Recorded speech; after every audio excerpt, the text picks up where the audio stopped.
Hello, everyone. Welcome back to another episode of Parts Talk. Thank you for joining me. I appreciate each and every one of you. Now, in my last video, I shared how Ford announced a delay in its all-electric SUV production, opting to prioritize on hybrid development instead. And they finally got the message from Toyota, who is leading in hybrid sales.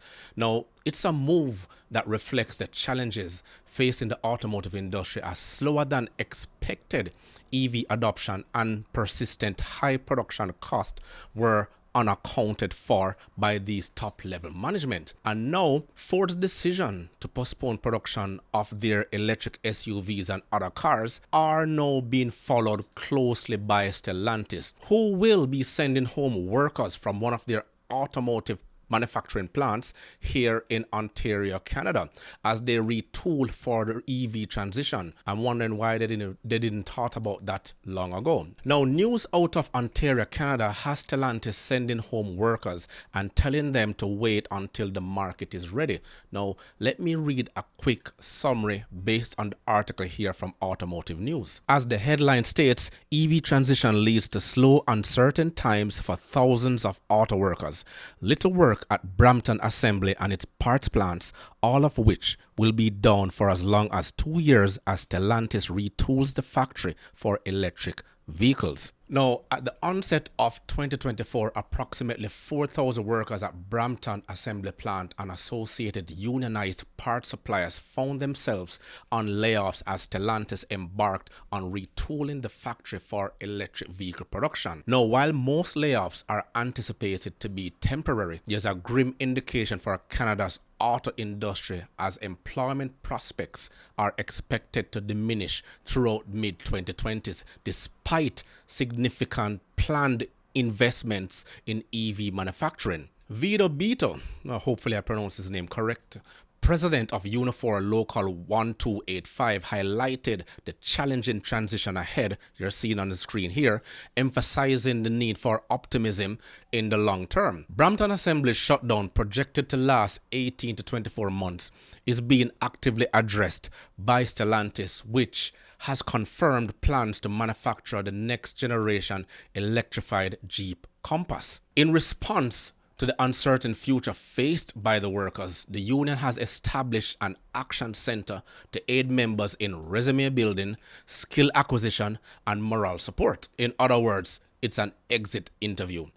The initiative, backed by the Ontario government's contribution of approximately $750,000, seek to assist workers in navigating this unprecedented period of change and transition in the automotive sector. So, more taxpayers' money to hire workers, retool, and send workers home. It's just an ongoing cycle where taxpayers are being called upon again to foot failure.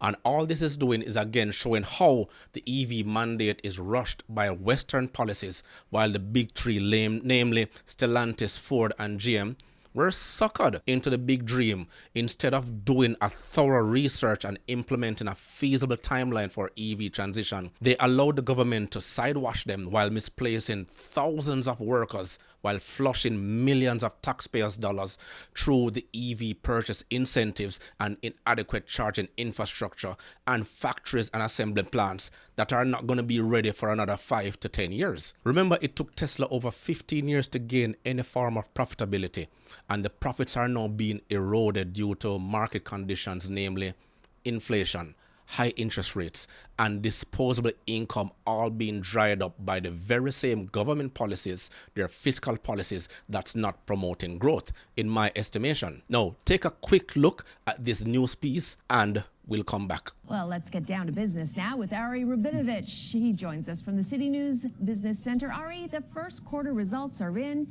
and it looks like Canadians are opting for more compact vehicles so far in 2024. Yeah, it's hard to believe we're this far into the year already, and we already have the results for the first quarter of the year from many automakers. And yeah, the trend appears that with high interest rates and inflation, a lot of consumers or would-be car buyers are opting for cheaper and also smaller options. So Toyota and Honda reported vehicle deliveries up 20% and 17% respectively, thanks to boosts from the likes of the Corolla, the RAV4, the Civic, and the CR-V.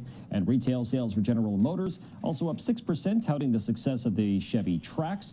Now, Tesla reported vehicle deliveries, which disappointed analysts and represented the first year-over-year decline since the start of the pandemic, with, of course, electric vehicles becoming even more out of reach for would-be buyers, as they are a little bit higher in price, of course, Cynthia. In other words, what she's trying to tell you is that the market always speaks for itself. The thing is, so many of those 4,000 workers will have moved on by the time 2026 comes around.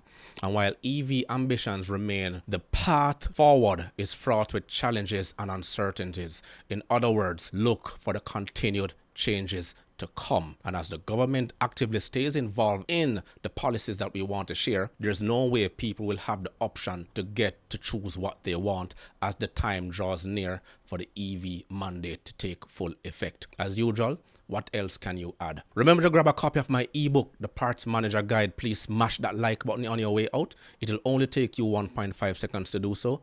Until next time.